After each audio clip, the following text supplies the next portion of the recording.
صحیح ترغیب کی روایت ہے 1532۔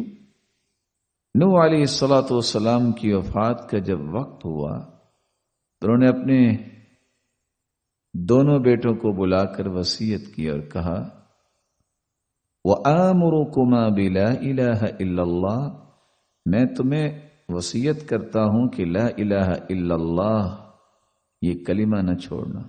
فإن السماوات والأرض وما فيهما لو وضعت في كفة الميزان ووضعت لا إله إلا الله في الكفة الأخرى كانت أرجح، اگر آسمان و زمین، ساتوں آسمان اور ساتوں زمینیں ایک پلڑے میں رکھ دیا جائیں اور دوسرے پلڑے میں ترازو کے لا الہ الا اللہ رکھ دیا جائے تو یہ 14 کے 14 طبق سے بھاری ثابت ہو۔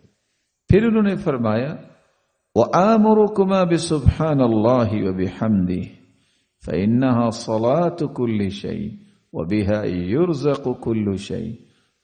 میرے بیٹوں میں آپ کو وصیت کرتا ہوں کہ سبحان اللہ وبحمدہ یہ کلمات نہ چھوڑنا۔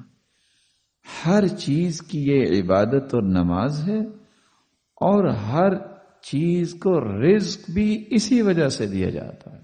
سبحان اللہ وبحمدہ، سبحان اللہ وبحمدہ۔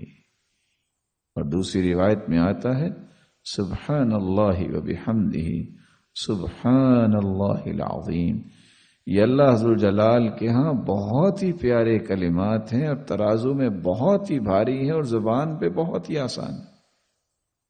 اور حدیث تو اس بات کی بھی وضاحت کرتی ہے کہ 100 مرتبہ اگر کو کہہ دے سبحان اللہ وبحمدہ، سمندر کے جھاگ جتنے بھی گناہ ہوں تو اللہ ذوالجلال اس کے گناہوں کو معاف کر دیتے۔